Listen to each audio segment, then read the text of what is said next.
Here's to thought leadership. Okay, well, lead me with one of your thoughts. I mean, if you can't just say you're going to be a thought leader without having a thought in your mind. I gave you or thought. Maybe you can. I gave you thought follower. That's prime grade thinking right there. Oh, you mean you jump from thought leader to thought follower, and that's supposed to get me to Well, and how march lockstep behind you? You don't know. You got to give me some reason. What is the deal here? I have to give you a thought to follow. There's got to be fucking something. Leave your so-called enlightenment at the door. It's time for Carl and Mike.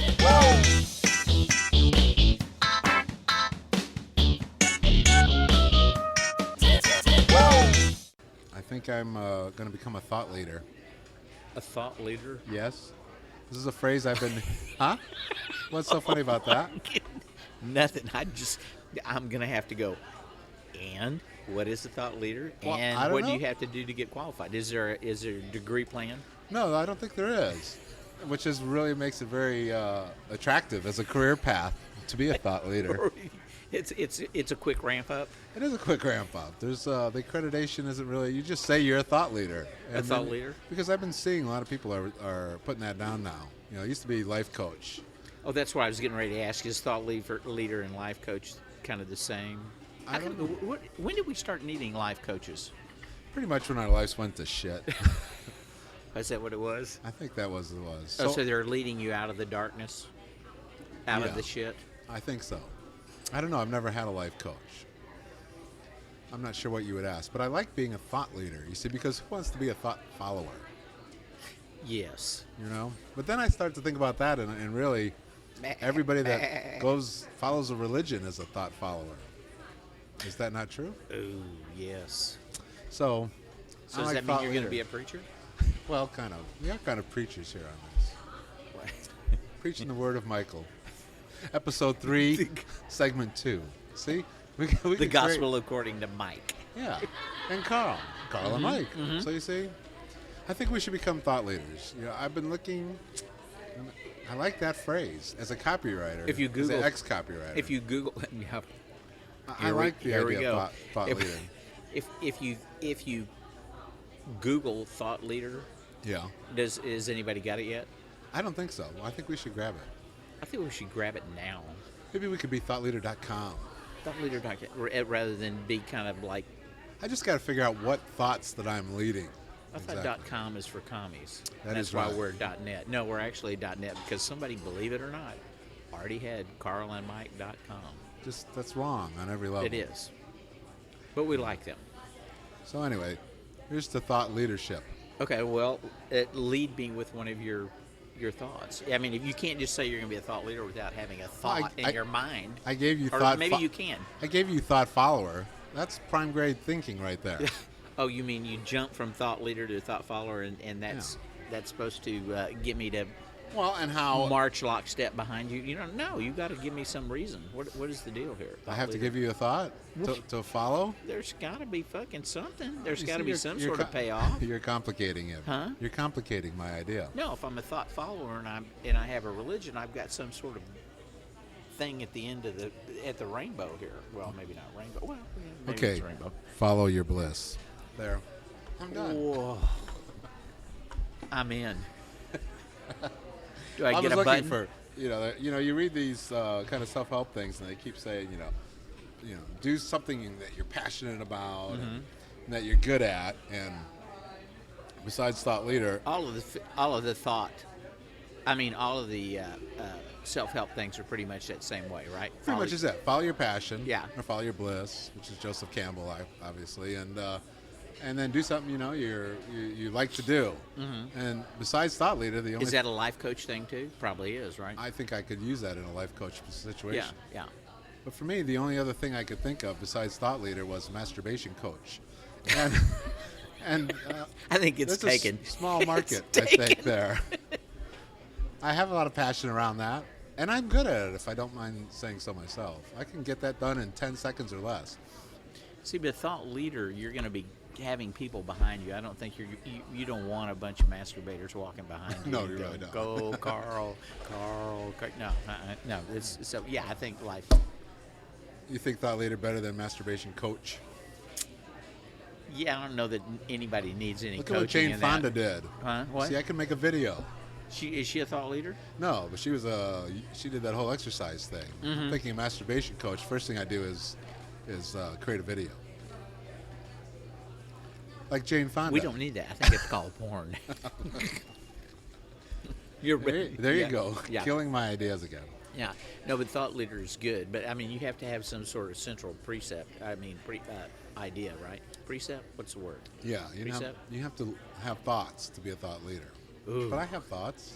At this age? Well, not that many. It comes and goes, but every once in a while. And a thought would be, You're putting me on the spot right now to come up with a thought. yeah.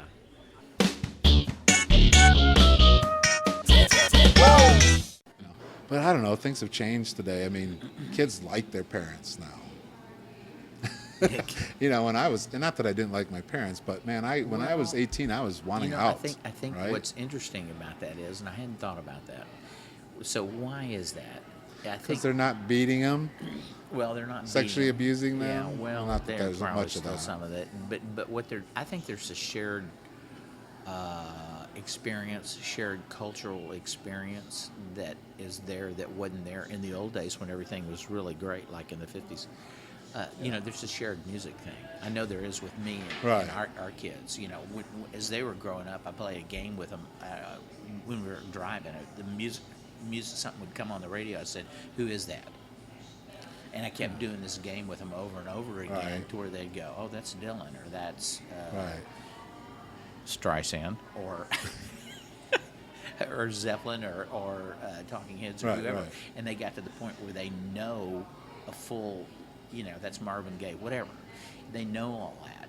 And so I think there's that shared experience, at least in my experience, Yes. in our family. There was that. And so I think that is kind of a common glue or a bonding that happens. I think baby boom- movies are the same way. Yeah. TV is the same way. I think baby boomers did a good job on that, though. I think there was some really dysfunctional parenting going on in the 50s. The 60s were a rebellion, really a generation's rebellion. Well, there was role playing in the 50s. Mom stays home. She Right. does this. She does the cooking. She acts a certain way. Has Right. things ready at a certain time. Dad goes to work. He dresses a certain way, looks a certain way, acts a certain way. It's got to be the authority figure, Right. and But think about it. The 60s were, by mid-60s, so these are kids 17, means back from the 1950s, early 50s, it was a rebellion against that. I mean, the 60s don't happen if the youth don't rebel against that experience. Yes. Okay, there's no youth rebellion against their parents today, Yeah. really, Yeah. because it's a much healthier relationship, I think, in general. yeah. And I think you're right. There's a cultural sharing, musically and creatively. I'm not saying it's perfect or No. anything like that, but I look at my sister and her kids. They're very close. They talk once a week now. They're both. Yeah. They've. Yeah. They're in their 20s now, the kids, and they talk, but they talk to their folks once a week. Oh yeah. And they're close. Oh yeah, no, we do the same thing. I mean, we'll talk to, except ours, we got 3 of them, and we're talking multiple times a week with each Right. one of them. And some, Zoe calls Nita every morning when Nita's going to work, and Zoe's Yeah. going to work, and they have a conversation. So it's kind of like Did you do that when you left? No, All right. no. No. We just didn't. Well, no, and you would write. And we left. You would write letters. Yeah. I would Don't write a call letter. so. Yeah, and you'd hear, don't call so much because it costs a lot of money. It's Yeah. long distance. Yeah, we don't you have get to pay that. for the long distance call, and so you get that. So Maybe that was part of it, but there was also I want to get out of this situation. There was a yeah. recognition Oh, yeah. that that situation wasn't as healthy as it should have yeah. been. Yeah. And I think this generation. So, talk about things getting better. Things getting better. With Yeah. parents and children. Yeah. Now, there's examples of the extreme where the parents. I can't believe there's parents going to kids' interviews and stuff like that, where helicopter parents kind of go off the deep end in terms of that. But overall, I think it's much healthier than it was in the 50s. well, they're still kind of trying to direct or control the path that their kids Yeah. are on. Yeah. Because they and I don't know what it is. Part of the paths that they try to control are moral paths. Yeah. Okay. In other words, this is the way we want you to believe and to act and think. Yes. So you go to this church. Yes. You do have to play by these rules. There's another path that's more of a financial path. This is what we want you to do. So these are the people you need to go know. This is the school you need to go to. These are the organizations you need to join. You need to be part of the Skull and Bones at Yale or some horse shit like that, so you can follow in Daddy's footsteps. Well, a certain population has that. Yeah, well, Yeah. it's the same folks that are trying to ban the books. You know, a lot of, it's not just them, but there's a lot of that. That's more of I think there's a lot of, in that area, I would say there's a lot of people trying to protect their wealth, and I can't blame them. You know, they have pull together a certain amount of cash, and they want to protect that. So they're trying to get the kids to maybe help protect that by going in the family business, or I don't know. I don't know what the deal is. Yeah, I think there's some of that. But there was with the I mean, the parents want Yeah. their children to have the best in life. Well, and there is a control, and I think there's a point where you got to let go of that Yeah. control. Well, the other thing is, and Nita and I have talked about this. You know, it used to be because most of us are just a generation or so off the farm, right? Our parents grew up on a farm. Couple So generations. in those days, it was just a big deal to have a kid. Number one, finish high school. Number two, go to college. Yes. Didn't matter what the college was. The fact that you went to college was the big deal. That was a sign of success, It was of raising a successful right. parent. And right. So There was a huge expectation on me to go to college, and I mean, I really? heard that. Why is that? Because nobody you in were my the first family one? went to college. oh, you were the My first. parents didn't go to college. Congratulations. Yeah. That's good. And so it was like, definitely was their big Yeah. thing, and I heard Yeah. about it, growing Yeah. up. College was Yeah. in my future. Yeah. You know, Well, that was going to be and- Well, and it was a big deal because it's like Nita's dad didn't go to college. He was in the military, but he flew for American. For years, as a pilot, and you could do that back then. Her mom was the first one to go to school, and she was a teacher. That was kind of a thing too, a path, an acceptable path for girls to go to college. And when Nita's mother wanted to go to college back then, she wanted to be a nurse, but her father said no, because I don't want you looking at naked bodies. You can be a What? Yes. Well, that's one of those things again. I don't want you looking at naked bodies, but you can be a teacher. So that's what she did. Wait, stop. You didn't want to look at naked bodies in the form of nursing? Yeah. So Really? yeah. Well, they're trying to protect their daughters from We're talking about doctor nursing? they're Wow. Carl, they're naked bodies. There would be that temptation to want to touch. Man, I got to get my head around that for a second. The thing is, it was a very big deal. With my mom's side of the family, she was the first one that went to college. Yeah. And that was a rub with her brother who didn't. On my dad, he was the first one to go to college, and that was a rub with his sister who didn't. And so that was always a resentment that, well, you think you're better than we are because you went to college. Yeah, so there was some of that, at least in my family on both sides. Yeah, I went to college. My sister You know. didn't go to college. I mean, she went to Yeah. a school for a year, kind of Yeah. a beauty school or something like that. I don't know if there's any resentment in us. Yeah. Well, about that. I'm not saying there isn't but I'm just saying there was such an importance placed on it. But now it's not enough to just go to college. Yeah. It's the college you go to. See, but And- I think that's antiquated thinking now with what's available on the internet. Oh, I so you're think gonna it put is. your kid in a $100,000. Well, I think it'll definitely be antiquated, but that's the way it's evolved. It went from just going to college, being a big deal to go to college, and now then to go what college you go to. Did you go to the University of Texas? Oh, that's not good enough. Right. Is it A&M? No, it's not good enough. Oh, did you go to Penn State? Did you go to Harvard? Did you go to Yale? Yeah. Did you get into Yale with C's because your daddy was in part of Yale? Yeah. So how long is it going to be for these seasoned professors put together their own online University? or their place where you can download their lectures? I mean, I think there is that. I haven't been really done much with iTunes University, but there's definitely lectures that are being done there, and Yeah, but I mean the professors going independent of the universities. I mean, some of these people have got their own reputation beyond the university. Right? Yeah, I think some of them have gone to places like Khan Academy, things like that. I think education's really changing. I mean, I subscribed for a little while to Lydia, which is it's $20 a month. Speaking of 1999, I think it's $20 a month, and you got access to all these online courses. But no, I think it's a great model for the future of education. You know, I think education, man, when this credit card, this privatization of education is one thing, but what's happened with student loan stuff, and what people are paying to educate, and what students are going out of college, what a crazy. Well, see, I read an article just in the last couple of weeks about the difference between costs of a traditional college bricks and mortar place and online. There's not that much difference, and in fact, some cases it's more money. Absolutely. And you know, I'm sorry, that just is not going to cut it. The Well- convenience is one thing, but thinking you're going to get get the same amount of money out of it, no, it should be less. And the fact that we have put students into debt to the degree that they're coming out of college with basically a mortgage on their back is insane. Yeah, Insane. Well, I mean, the society. we haven't paid for that yet, but we will pay. Yeah. Yeah, Because that's not going to. that's gonna- It's unattainable. That's an untenable. and it's to an continue to keep going. unsustainable. Yeah. Thank you. Yeah, Unsustainable. unsustainable. You're going to kill a whole model. generation. Yes. You know, it's just crazy to me. And then Yeah.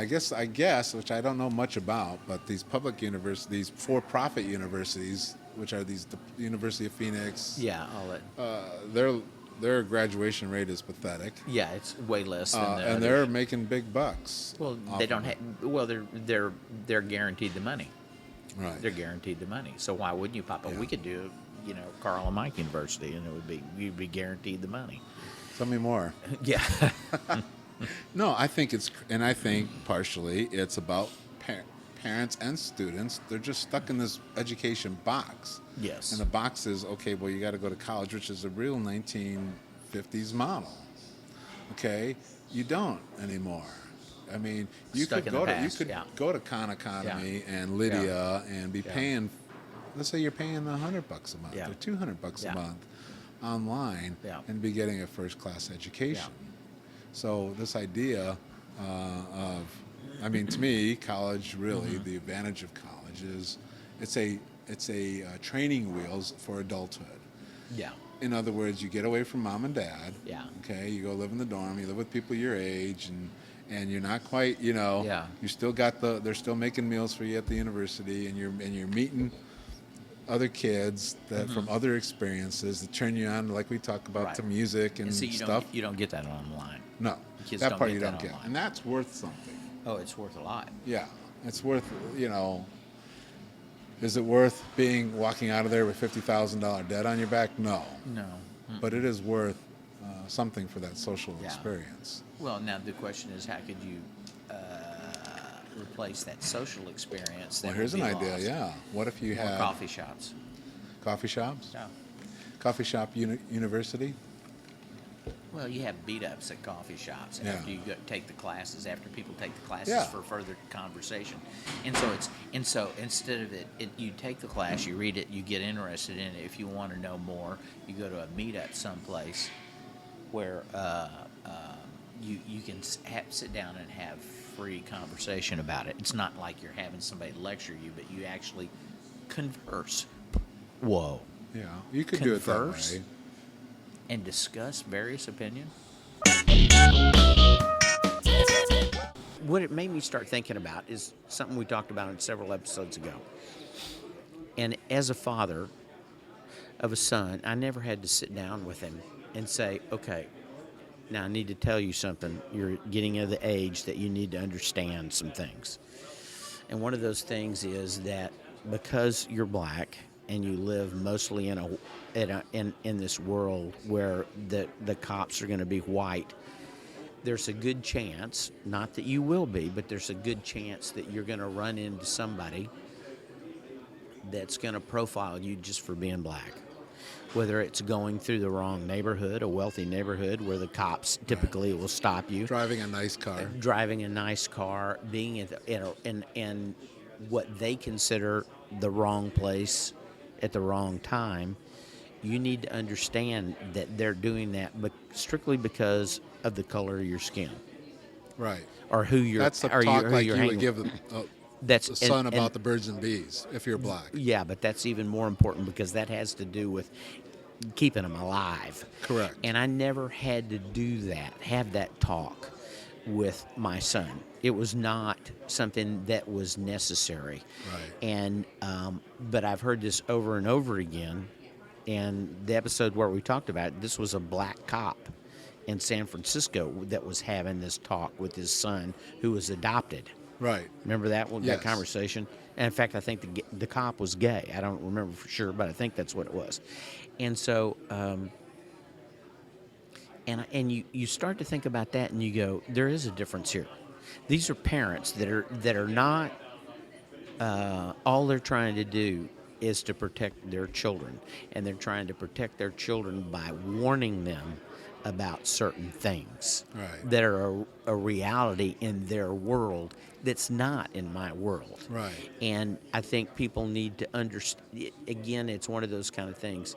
There needs to be a little empathy here between people like myself And myself. and that this difference does exist, and recognize it and say that it's a difference that exists that should not exist. Right.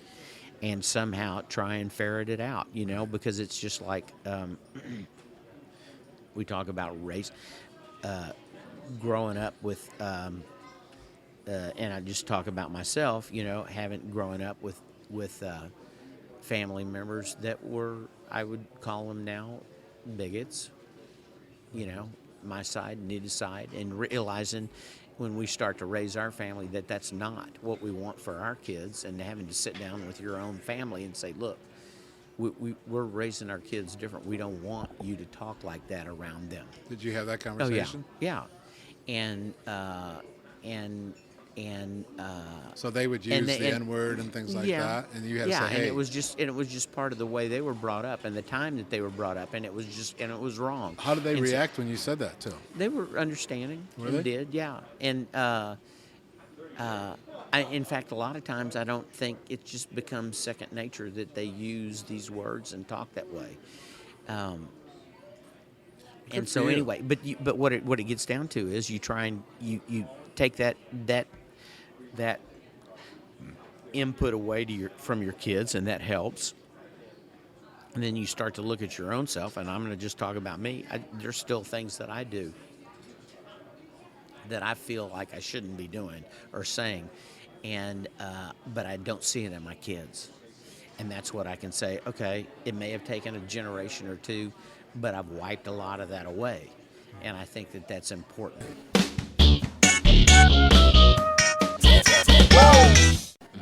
Certainty. He has certainty, okay?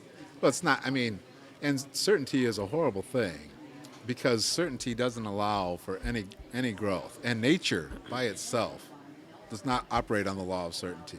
No. Nature is a constant changing thing. Yes. You could time lapse that mountain over there over however many years you need to. You would see changes in that mountain. Disease of certainty? Yes. Did you just come up with that? That's a thought leadership That phrase, is thought Michael. leadership. No, he but has that's that. real good. It's the disease of certainty. And is not ISIS or ISIS or whatever the fuck you want to call them? Yeah. Don't they suffer from the disease of certainty? Yeah. Mm-hmm. This Any kind of religious zealot Yeah. suffer from that? Well, I don't care what religion you are. Yeah. The disease of certainty. And it's not, you have to have the possibility because Of you don't being wrong. of being wrong, of other potential points of view. That's how you get better at anything in life. If you hit certainty, you die. That's the end of growth. Okay? In Cheney's case, he can't have anything but certainty because if he opened that door, He didn't want to open that door. he don't want to open that door. All right. And, because it'll flood out. and beware of anyone that's certain. And on that, I am almost certain. No, I think that's good. And in fact, that's one of the things that I always told the kids when we were raising them. I said, anytime you encounter somebody that tells you they've got all the answers to something, Yeah, run. smile, tell them thank you, back out of there as fast as you can. Right. I don't care what it is. Right. At work, at church, And, government. and it's interesting because certainty often comes around with religion. That's faith, right? Mm-hmm. I have faith in something. I understand the power of faith. I understand the power of faith for manifesting things you want to have happen in your life. You got to have faith. You got to see what's not there yet. But faith, when it comes to religion, it ends in certainty, which ends in the death of the growth of an individual, of a mind. Well, when you have faith in another individual for doing the right thing, where Right. a lot of people give over their responsibility, Right. okay, hand that over, because they don't want to have to think about it. So they hand over their responsibility, and they have faith that that individual Right. is going to do the right thing, and they had faith in the government was going to do the right thing. And now what you're finding out is the government didn't do the right thing. Right. Right. And now and then the government says, well, we were acting on your behalf, Right. to keep you safe. Right. That's a way of shifting that partial blame and the responsibility back where you already gave it over. And then it's the idea of maintaining personal responsibility in any and all things, I think, is really important.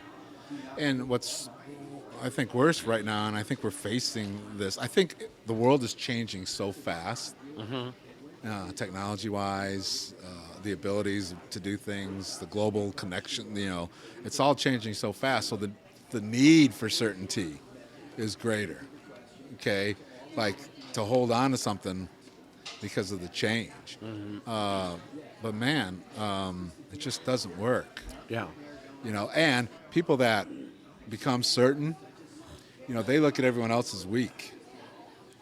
In actuality, And people it takes can a view those people that have that disease of certainty as a leader. Yeah. Only because they have a conviction. Yeah. Just because somebody has a conviction about something does not mean it's correct or right or moral, for that Right. matter. It's And- just that they have that conviction. And I get it's very comfortable to be certain. It really is. Ted Cruz, Yeah. disease of certainty. I mean, seriously, it really is comfortable, but it's a lot harder to not be. You have to constantly open yourself up to new possibilities, and Disease of certainty. God damn, that's a good one. it's definitely, No, I think it is. it really is. And Cheney is a great example of, you want to see that, in the face of doing some atrocious things. So you could it's almost an interesting to watch it, just to see someone and trying to act so certain. And he's really at the point now, he's gone so deep in the certainty that if he opened up the door, it would Did destroy. Nazi Germany have the disease of certainty? Absolutely. Not Absolutely. only about their The Jews were government animals. If yeah. you're certain, right? Look at, Yeah. look at history. Okay. Certainty. You're certain that blacks were second-class citizens, not even citizens, for a long time. It's a paradox because certainty is comforting and stops everything and is understandable, and you can build something around that.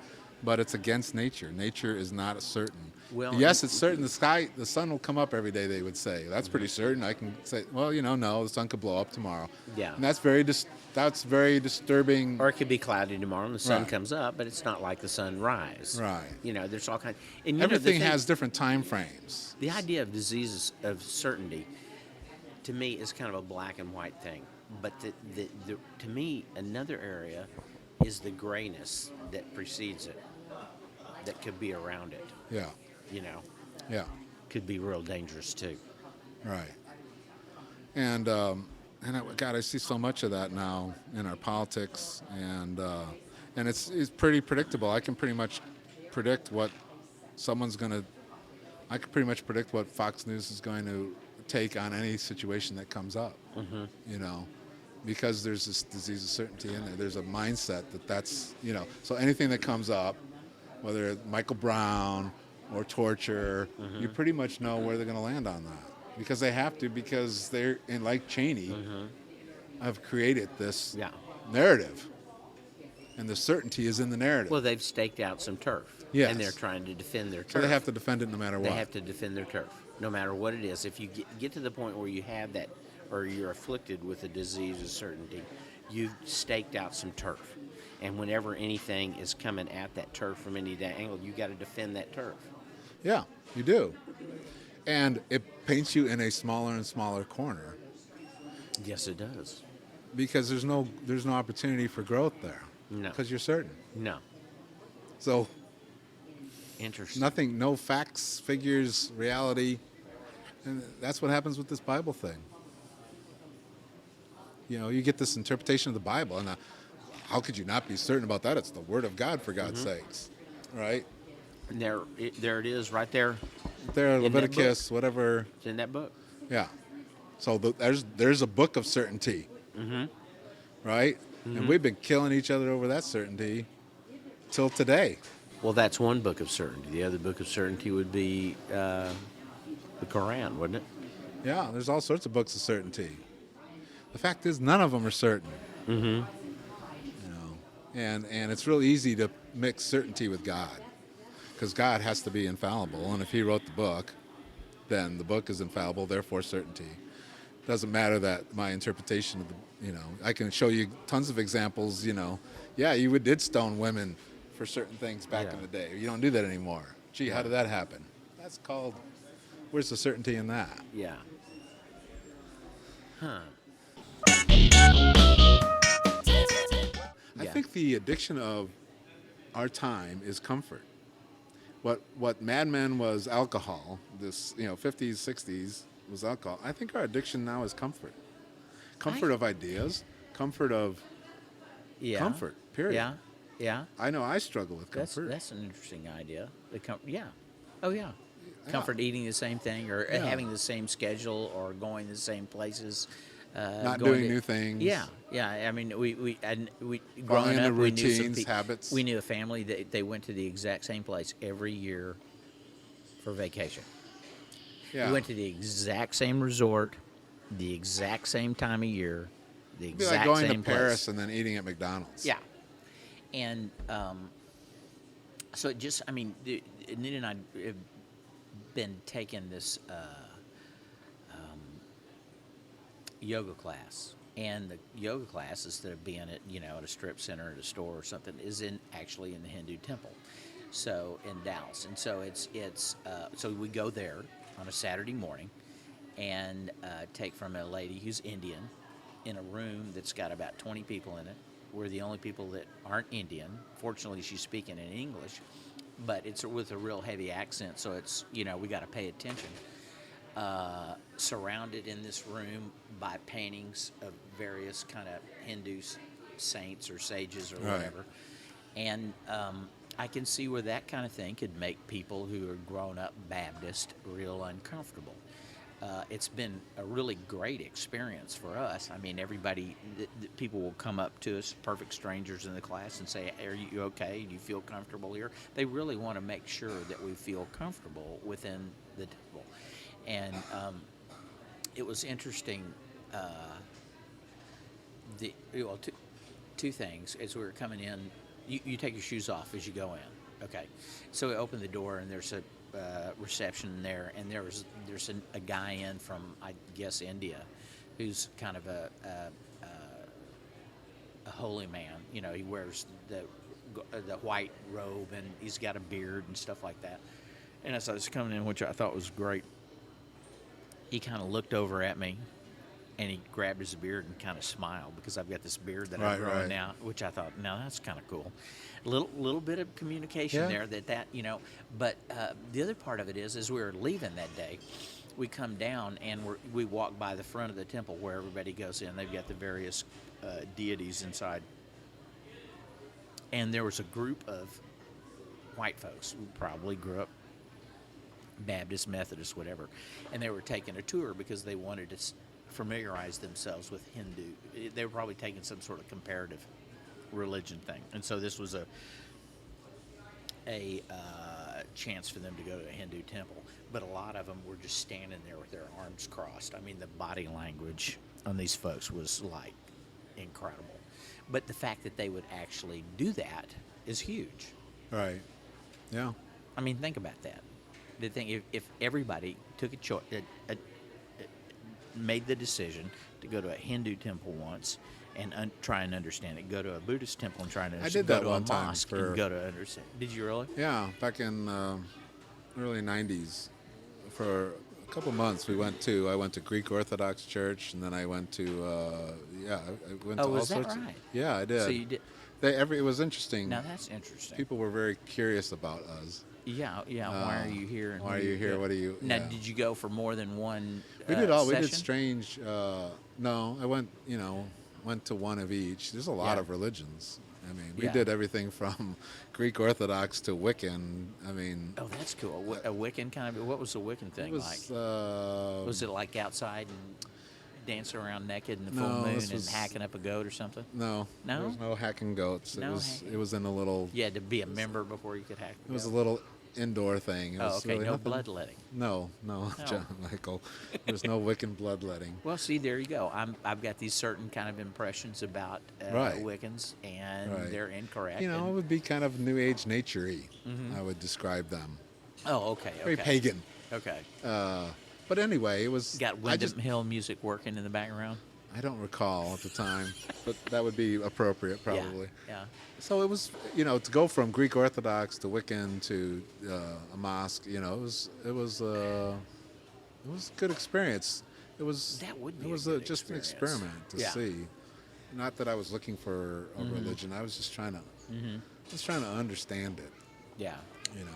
Understand the differences and you know what it gets down to is Understand the mentalities, the attitudes. What is the attitude that religion fosters? well here and they do all have a different kind of attitude, but the thing is different people are brought up with that, so it's just that's what they know. Yes. That's what they know, like being But why don't brought up people- in the Midwest, you Right. eat Jello molds, I know. and down here we don't eat Jello molds. Right. So we vote for the same politician that we don't like. We go to a religion just because our parents told us to go to that religion, Absolutely. and we eat foods that we ate growing up. Mm-hmm. And so my plea for the world yeah. is go do something different. Yeah. Get uncomfortable Yeah. for once in your life. Yeah, make yourself uncomfortable. Purposely. Yeah, don't let life come. Well, because what happens is so you create these little things, right? And everybody creates this comfort zone, and then life, God, or whatever you want to call it, comes in and just upsets the apple cart. So it's going to get upset one way or the other.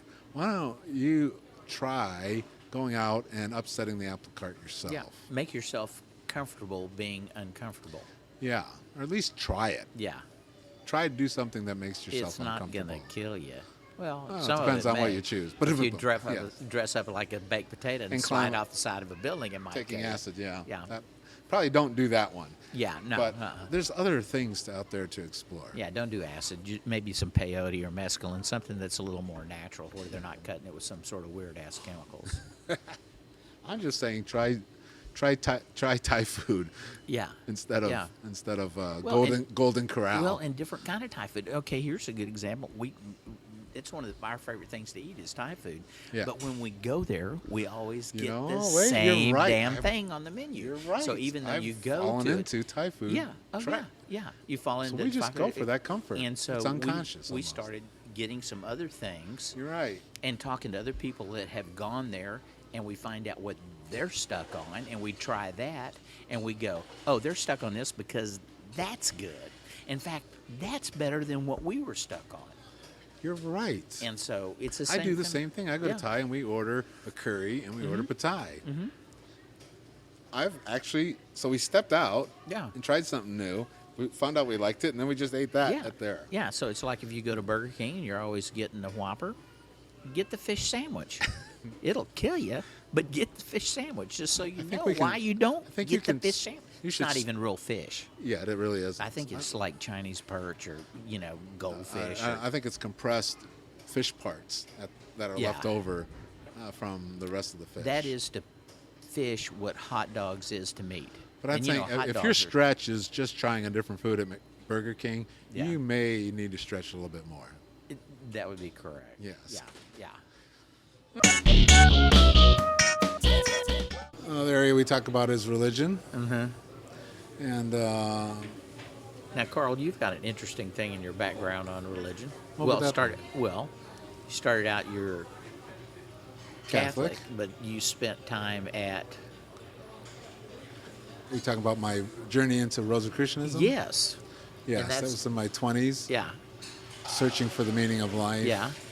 But see, Question that's mark. good. That's good. Yes. You're searching for you're trying something different, searching for the meaning of life, and you got something out of that, didn't you? Yeah, I got fired. Poor attitude. No, actually, there was a coup. There was It's a a long coup? story. Yes. A Rosicrucian coup. A coup.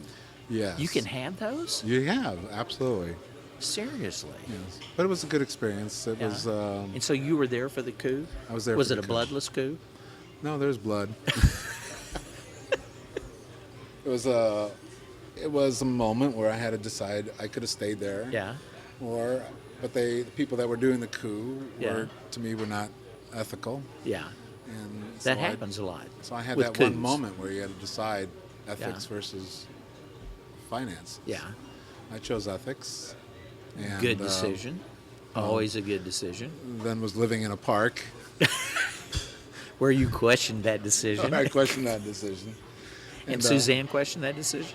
We were up. We went up in northern. What was the area called? It's escaping me at the moment, but Where? What state? in California, Shasta? up by Shasta. Up in Mendocino? Yeah, Were you harvesting the local crop? Up we there? were. No, we were in this little park, and every day I'd walk down. This was pre-cell phones, and I would walk down to the phone that they had inside a tree. Inside a tree? Yeah, and I would Seriously, make- inside a tree? Yeah, you'd open the little. Well, it was a fake tree phone Yeah. combo. Yeah. And I would use the phone and call Vancouver because I was supposedly getting a freelance job up there. So you were freelancing out of your tent? I was no freelancing. I was No? looking to get a job Oh, okay. freelancing that would possibly lead into a job if it worked out. So the kind of phone interviews from a From a national tree, park, yeah. from a tree. That's cool. Yeah, except That's very you call cool. in and, oh, he's busy right now. Can you call back tomorrow? And you go, damn, that was my last quarter. You go, damn, I'm in a tree and another day in the park.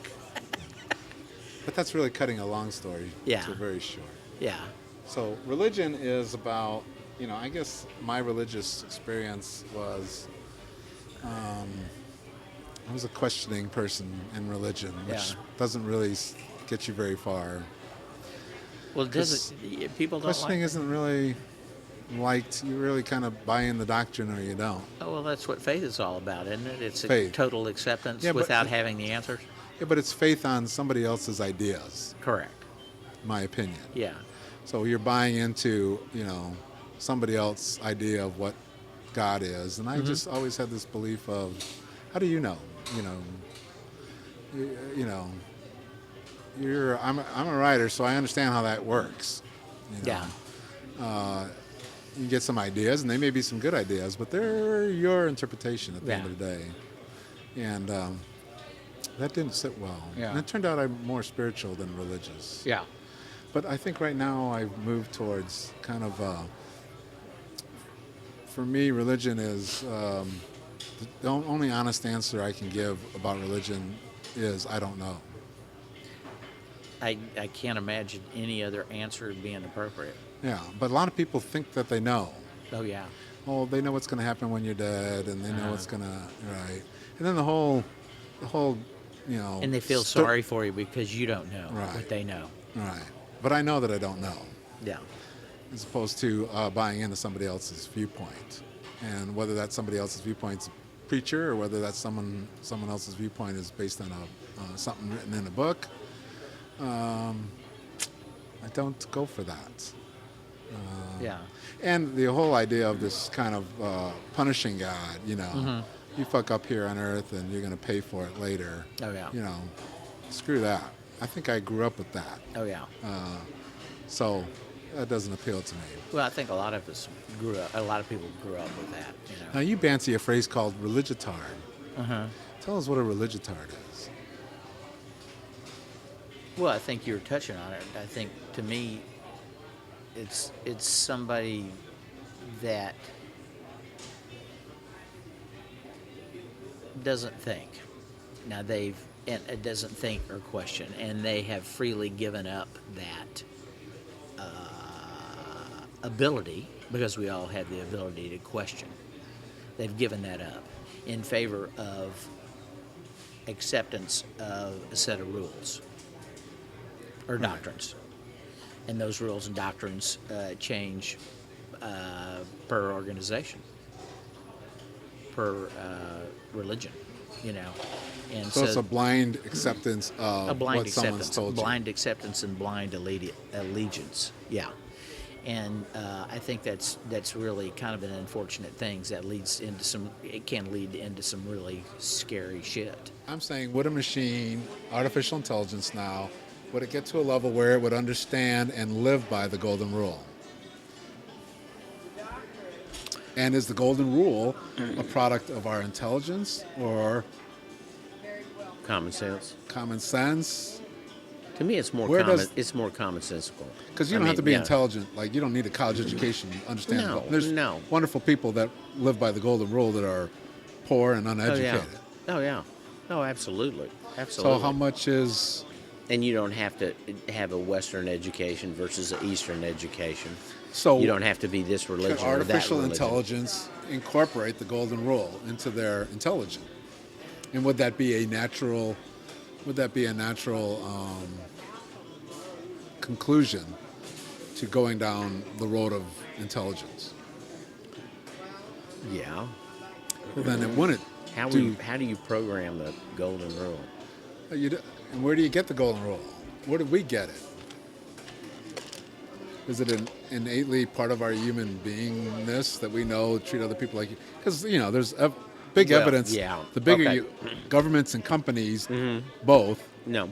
do not follow the golden rule. Well, I think Sony doesn't follow the golden rule. Yeah, I think it's part of our humanness, unless you believe that it was passed down as a word of God. Okay, but at some point, a human in a cave scribbled it out on the sand. It's the first copywriter wrote that. I mean, somebody wrote that, and it's good. And they go, "Hey, Carl, what about this?" And you go, "Huh, I like that. Sounds good." Well, then it's just like anything else. So I don't want you to hit me in the head, so I'm not going to hit you in the head. It's like any other idea we've had. I mean, it's just an idea, is what you're saying. Yeah, but it's one that you can't really poke any holes in. It seems That's the difference. It's an idea or a way to live that you really can't poke any holes in. the golden rule: treat Yeah. others like you'd want to be Yeah. treated. Because it's literally as simple. If you don't want me to slap you in the face, don't slap me in the face. What if I have really poor self-esteem? Well, it's Treat others like you'd want to be treated. Well, I don't know. I don't even have a model of being treated well. Well, then, but that's the goal to do. That's what to strive for. That's the ultimate goal. I had a real ha-ha, and this is going to be a controversial statement. You had a lot of bahas. Well, I did. Do they hurt? I'm a thought leader, Michael. You forget from episode 2. Okay. Okay, so I had another and this is going to be a controversial one, but it occurred to me, we've always talked about world peace, and this strive for it. I remember being in Catholic Church, we prayed for it, about world peace. It occurred to me, I think world peace is going to happen when the world, for the most part, becomes secular as opposed to religious. I think that would help, but I think, yes. Because here's why, a couple things. So I think that's ironic because the way I was taught as a little boy Catholic growing up, it was kind of like world peace is going to happen when everybody gets Jesus, or world peace is going to happen When everybody becomes Catholic. when everybody becomes Catholic or whatever. There's this element of world peace is going to happen through religion. And I think it's actually the opposite. I think world peace is going to happen as religion subsides. Well, just think about the number of people that have been killed in the name of religion. I mean, that's Yeah. what is going on right now, even between the Sunnis and the Shias, but also between the Exactly. Sunnis and other Sunnis, or Sunnis and And Jews, or Sunnis and Christians, or Sunnis and just anybody other than them. Right. Because if you were secular, if a country's secular, number one, they're going to want to just trade.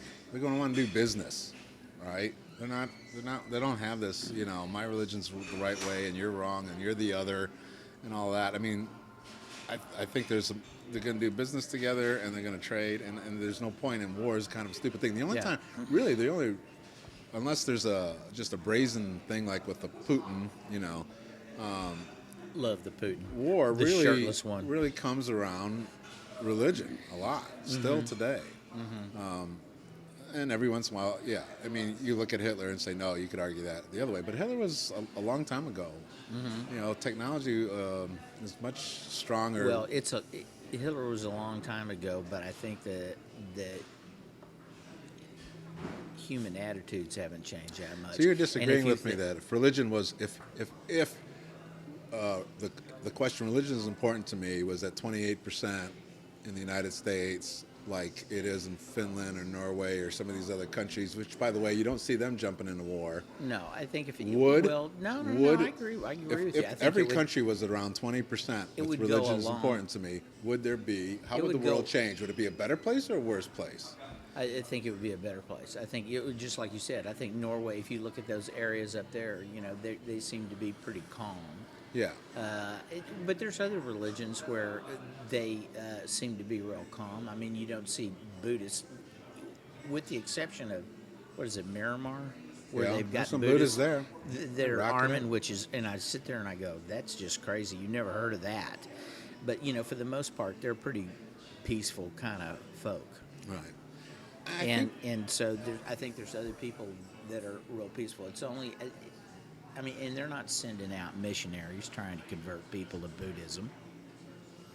Right. I haven't had anybody knock on my door. Right. The only really, even the Catholics don't do that. I mean, No. it's really evangelist Christians and Jehovah Witnesses and Yeah. Mormons. Yeah. And Mormons I can understand because you got a pretty young religion. Yeah. I mean, that's why there's evangelism in a religion, because they need to build the troops up. Speaking of Mormons, you've been reading about Joseph Smith, and it turns Yeah. out that he had about 40 wives and one as young as 14. I mean, if he was doing that today, the guy would be thrown in prison. Yeah. There's a. I And don't I'm know. not just talking about the 40 wives. I mean, the 14-year-old, and he's marrying other friends' wives. Well, They're how already that, married. how I mean, that how's whole that work? religion got born anyway from that guy Yeah, is pretty that's really amazing. starting to sound, I don't know, Crazy. cultish. Do you got the underwear? Huh? Yeah. I do. The other thing I think, which I realized from that show, and another aha on this, was I think religious people in general, I'm going to make another general statement, probably I can see our subscribers cutting away here. as I we don't think speak. there's a lot of Mormons listening to begin with. I think whether it's Mormons or not, I think someone with a strong religious bent believes that if they didn't have Jesus, that mankind's basically wicked. Mm-hmm. Okay, in Catholic it's called the original sin. All right, but there's an Do they have element. that branded? Yeah, we do. It's You a do? trademarked. Oh, okay. Catholic, the original sin. So Catholics got We got the copyright. original Y'all have sins. copywriters? No, we It's probably probably don't. some of the original copywriters. It probably was. Yeah, E pluribus unum. Did they write? Did they write the line? What was it? The oldest profession?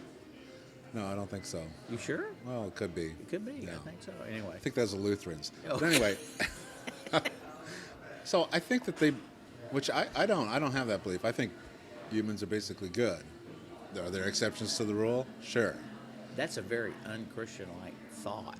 But the humans are basically good? Yes. See, do you, I Oh, believe no, I I'm agree. basically No, good. No, I think I believe- anybody that's given birth to kids Yeah. and watched their inherent goodness, Yes. And for somebody to say they were born sinners is just, that's the height of arrogance and ignorance, and we need to mock it right We're now. mocking it right now. Mock. I want to acknowledge courage and leadership. Courage and leadership? Where? Once again, coming from Apple. Mr. Cook. Mr. Cook. I read his statement. Did you read his Yeah, statement? posted it on my Facebook page. Yes, I posted it on my Facebook page and asked people to please, if you haven't read it, go read it. He came out and wrote a statement about basically he's gay. Yeah. And I don't think this came as a big surprise to People who anybody followed Apple. who followed Apple or Apple employees, but he's a very private guy. But he was saying it's time for him to add his brick Right. To the road. to the towards- road, the movement. And I thought that was a really nice image. But that shows courage and leadership, which is the exact opposite of everything we've been talking about for the last however long. Right. And it was a really awesome thing. If you have not read it, you should read it. Yeah.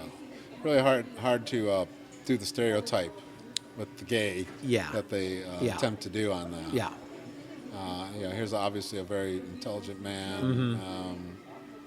And you know what I found about it was it was the gay thing wasn't his defining thing. It No. was just a thing. No. He's many things. He's a Yeah. Southern boy. He's a sports fan. Yeah.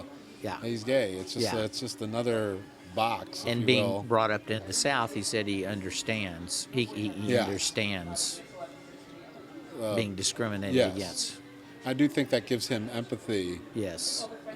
that's lacking on the other side of the aisle, if you will.